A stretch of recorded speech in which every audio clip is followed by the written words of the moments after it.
নমস্কার সমস্ত দর্শক মণ্ডলী, সমস্ত শিক্ষক শিক্ষিকাবৃন্দ, সমস্ত প্রাথমিক এবং আপার প্রাইমারির শিক্ষক শিক্ষিকাবৃন্দ। আজকে শ্রী শ্রী কোজাগরী লক্ষ্মী পূর্ণিমা। প্রচুর প্রচুর শুভেচ্ছা, ভালোবাসা এবং অভিনন্দন জানাই সমস্ত দর্শক মণ্ডলীকে। প্রাণভরা আশীর্বাদ, ছোটদের বড়দের ভক্তিপূর্ণ প্রণাম। আজকে TET mandatory teacher minimum qualification নিয়ে গোটা ভারতবর্ষ তোলপাড়, পশ্চিমবঙ্গ তোলপাড়। পশ্চিমবঙ্গের শিক্ষকদের ক্ষেত্রে মিনিমাম টিচার কোয়ালিফিকেশন নিয়ে ভারত সরকারের যে গেজেট নোটিফিকেশন প্রকাশ হয়েছে, এর আগেই এই গেজেট নোটিফিকেশনটাই রক্ষা কবচ। এর ফলে পশ্চিমবঙ্গের শিক্ষকদের টেট নাও দিতে হতে পারে, নাও ম্যান্ডেটরি হতে পারে। ভারত সরকার যে নোটিফিকেশন, গেজেট নোটিফিকেশন রয়েছে, সেটা আপনাদেরকে দেখাবো স্ক্রিনে। পুরোটাই দেখুন এবং পুরোটাই আপনাদের সামনে ব্যাখ্যা করব যে এই যে গেজেট নোটিফিকেশনে কি রয়েছে, সমস্ত কিছু জানাবো। স্কিপ করে চলে যাবেন না, অত্যন্ত গুরুত্বপূর্ণ তথ্য, সঙ্গে থাকুন। অবশ্যই আপনাদের মতামত জানাবেন চ্যানেলের কমেন্ট সেকশনে এবং শেয়ার করবেন, চ্যানেলটিকে সাবস্ক্রাইব করবেন। তো চলুন, কি রয়েছে এই গেজেট নোটিফিকেশনে। পশ্চিমবঙ্গে শিক্ষক নিয়োগের ক্ষেত্রে আরটিই আইনের বিভিন্ন দিক নিয়ে আলোচনা করা হয়েছে। এই গেজেট নোটিফিকেশনে বিভিন্ন দিক নিয়ে আলোচনা করা হয়েছে। ভারত সরকারের মানব সম্পদ উন্নয়ন মন্ত্রণালয়ের স্কুল শিক্ষা ও সাক্ষরতা বিভাগের একটি অফিস মেমোরান্ডাম অনুসারে পশ্চিমবঙ্গ সরকারকে জানানো হয়েছে যে শিক্ষক নিয়োগের ক্ষেত্রে আরটিই আইনের ধারা 23(2) এর অধীনে প্রদত্ত শক্তি প্রয়োগ করে কেন্দ্র সরকার 1 এপ্রিল 2015 থেকে, যার বিজ্ঞপ্তি নাম্বার S.0.918(E) এর মাধ্যমে পশ্চিমবঙ্গ রাজ্য সরকারকে এই ছাড় দিয়েছে। এই ছাড়টা 1 এপ্রিল 2015 তারিখে ভারত সরকার গেজেট নোটিফিকেশন প্রকাশ করেছিল। এই বিজ্ঞপ্তিটি পশ্চিমবঙ্গ রাজ্যে 31 মার্চ 2016 পর্যন্ত শিক্ষক নিয়োগের ক্ষেত্রে আরটিই আইনের 23(2) এর অধীনে প্রদত্ত শক্তি প্রয়োগ করে কেন্দ্র সরকার দ্বারা প্রদত্ত ছাড়ের সময়সীমা বৃদ্ধি করেছে। এই ছাড়ের ফলে পশ্চিমবঙ্গ রাজ্য সরকার শিক্ষক নিয়োগের ক্ষেত্রে আরটিই আইনের ধারা 23(2) এর অধীনে প্রদত্ত শক্তি প্রয়োগ করে কেন্দ্র সরকার দ্বারা প্রদত্ত ছাড়ের সময়কাল বৃদ্ধি করা হয়েছে।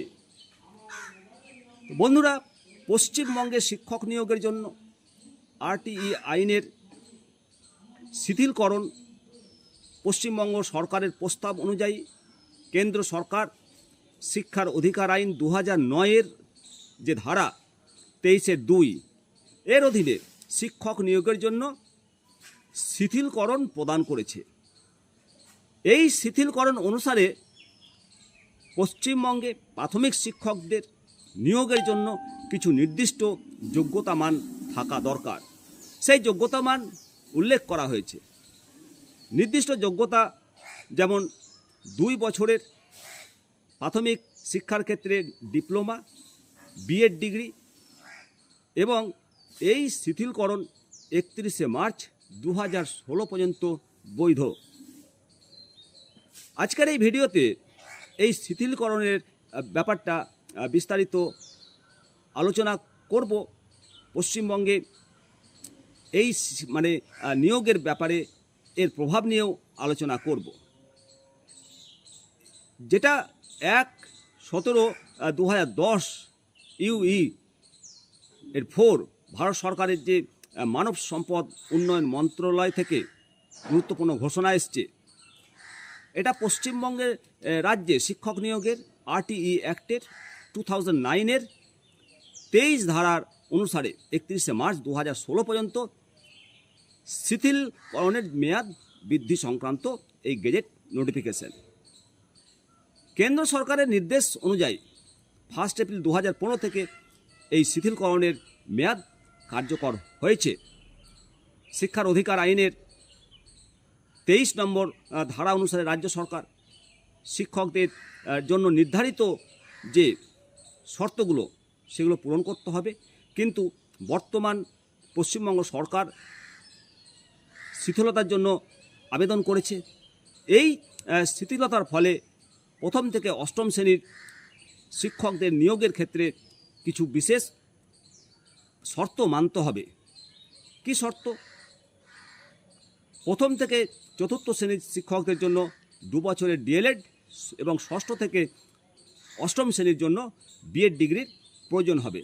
এই সুযোগটা 31শে মার্চ 2016 পর্যন্ত বৈধ থাকবে এবং সবাইকে NCT নির্দেশিকা অনুসারে কাজ করতে হবে বলে পরিষ্কার বলেছে।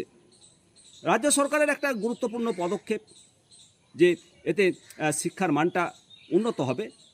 অবশ্যই আপনারা জানেন যে পশ্চিমবঙ্গ রাজ্য সরকার মাননীয় সুপ্রিম কোর্টের রায়ের পরিপ্রেক্ষিতে একটা নোটিফিকেশন জারি করেছিল এবং 15 দিনের মধ্যে সমস্ত শিক্ষকের ডেটা কালেকশন করার নির্দেশ দিয়েছিল। কিন্তু জানেন কি, সেই নির্দেশটি খারিজ করেছে। অ্যাকচুয়ালি এই যে গেজেট নোটিফিকেশন আপনারা দেখছিলেন, এই গেজেট নোটিফিকেশনের কথাতেই মানে তথ্য পাওয়াতেই এই বিজ্ঞপ্তিটা আমার যতদূর সম্ভব মনে হচ্ছে তার জন্যই খারিজ করেছে। বন্ধুরা, এই যে ছাড়ের ব্যাপারটা, এই ছাড়ের ব্যাপারটা মাননীয় সুপ্রিম কোর্টের কাছে তুলে ধরতে হবে এবং আদালতের নজরেই আনা হয়নি এই বিষয়টি। এক সময়ের PTTI আন্দোলনের নেতা, বর্তমানে বিজেপি শিক্ষক সেলের রাজ্য কোঅর্ডিনেটর এবং রাজ্য West Bengal primary trend teacher অ্যাসোসিয়েশনের রাজ্য সভাপতি পিন্টু পাড়ুই কেন্দ্রের দেওয়া এই ছাড়কে রক্ষা কবচ হিসাবেই উনি তুলে ধরেছেন এবং ওনার কথায় যে তৎকালীন বিদেশমন্ত্রী মাননীয় প্রণব মুখোপাধ্যায় এর উদ্যোগে মানব সম্পদ উন্নয়ন মন্ত্রী মাননীয় কপিল সিব্বাল আমাদের কাছে এই ছাড়ের বিষয়ে চিঠিটা পাঠিয়েছিলেন এবং সেটি অর্ডিন্যান্স হয় পরে গেজেট বিজ্ঞপ্তি জারি করে কেন্দ্র। ইতিমধ্যে পিন্টুবাবু এই বিষয়টি কেন্দ্রীয় শিক্ষামন্ত্রী ধর্মেন্দ্র প্রধানকে জানিয়েছেন এবং আমাদের রাষ্ট্রমন্ত্রী মাননীয় সুকান্ত মজুমদারকেও চিঠি লিখেছে। ওনার বক্তব্য যে এই ছাড় কার্যকর থাকলে কোনো শিক্ষককেই আর টেটে বসতে হবে না। হ্যাঁ, এই ছাড় কার্যকর আছে এবং এই ছাড় দিয়েছিল, কোনো শিক্ষককে টেটে বসতে হবে না, কারণ এরপর পশ্চিমবঙ্গ সরকার টেট ছাড়ার কোনো নিয়োগ করেনি, টেট ছাড়ার কোনো নিয়োগ হয়নি। আর যে খবর উঠে আসছে, দক্ষিণ এবং উত্তর ভারতের বেশ কিছু রাজ্য এই রায়ের পরিপ্রেক্ষিতে রিভিউ পিটিশন ফাইল করেছে। পশ্চিমবঙ্গের শিক্ষকরা দেখতে চাইছেন যে রাজ্যের তরফ থেকে এমন পিটিশন ফাইল করা হোক এবং বিজয়ার সৌজন্যে সাক্ষাৎ করতে গিয়ে কালীঘাটের বাড়িতে আমাদের মাননীয় মুখ্যমন্ত্রী মমতা বন্দ্যোপাধ্যায়ের কাছে বিষয়টি উপস্থাপন করেন তৃণমূলের প্রাথমিক শিক্ষক সেলের প্রাক্তন রাজ্য সভাপতি অশোক রুদ্র। উনি দাবি করেছেন যে মাননীয় মুখ্যমন্ত্রী আইনি দিক খতিয়ে দেখে পদক্ষেপ নেওয়ার আশ্বাস দিয়েছে। ঘটনা হলো, এই ছাড় সংক্রান্ত অর্ডিন্যান্সটা আসে তখন রাজ্যে ক্ষমতায় বামফ্রন্ট সরকার এবং শিক্ষামন্ত্রী পার্থ দে। PTTI আন্দোলনের সেই সময় যে টালমাটাল অবস্থা, সেই সময়ে আশা নাথি এই আমলে আদৌ খুঁজে পাওয়া সম্ভব কিনা তা নিয়ে একটা আশঙ্কা প্রকাশ হয়েছিল, আর তখন হয়তো খুঁজে পাইনি, সেই জন্য নোটিফিকেশানটা জারি হয়েছে। আপনাদেরকে দেখালাম সেই অর্ডিন্যান্স নোটিফিকেশন খুঁজে পাওয়া গেছে, আর খুঁজে পাওয়াতেই হয়তো প্রাথমিক শিক্ষা পর্ষদ যে বিজ্ঞপ্তিটা জারি করেছিল সেটা খারিজ করে দিয়েছে। অবশ্যই আস্থা রয়েছে সরকারের প্রতি, আস্থা রয়েছে আমাদের বিচার ব্যবস্থার প্রতি, যে এই যে সমস্যা, এই সমস্যার মোকাবিলা করবে রাজ্য সরকার। এবং আমরা অধীর আগ্রহে তাকিয়ে যে রাজ্য সরকার এই সমস্যার যত দ্রুত মোকাবিলা করবে ততই শিক্ষকগণ রাজ্য সরকারকে ধন্য ধন্য বলে মনে করবে। ভালো থাকবেন। অবশ্যই আপনাদের গুরুত্বপূর্ণ মতামত দেবেন। পরবর্তী প্রতিবেদন নিয়ে আসবো। কমেন্ট সেকশনে অবশ্যই কমেন্টটা করবেন। জয় হিন্দ, জয় ভারত।